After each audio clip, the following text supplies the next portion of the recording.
ପିମ୍ପୁଡ଼ି ଏବଂ କପୋତ। ଦିନକର ଘଟଣା।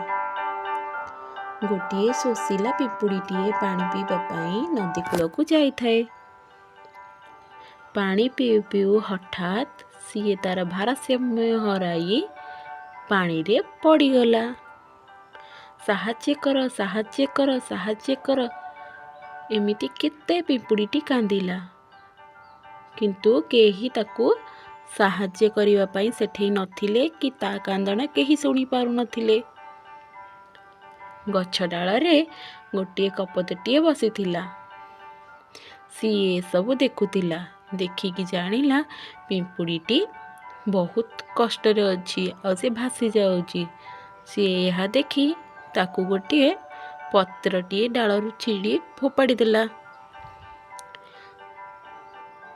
ସେଇ ପତ୍ରରେ କିନା ବସି ପିମ୍ପୁଡ଼ି ତା ଜୀବନ ରକ୍ଷା କରିପାରିଲା। କିଛି ଦିନ ପରେ ଗୋଟିଏ ଶିକାରୀ ଆସି ସେଇ କପୋତଟିକୁ ବସିଥିବାର ଦେଖି ତୀର ମାରିବାକୁ ଚେଷ୍ଟା କରୁଥିଲା।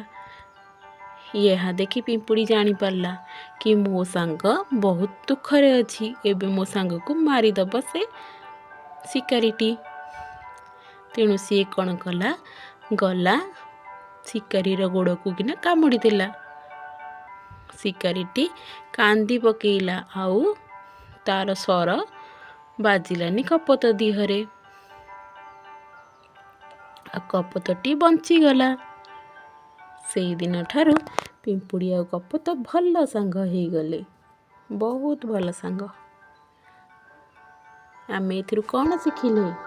ଗୋଟିଏ ଯଦି ଆମେ ଭଲ କାମ କରୁଛେ ତା ପ୍ରତିବଦଳରେ ଆମେ ଆହୁରି ଗୋଟିଏ ଭଲ କାମର ଉପହାର ପାଇବା।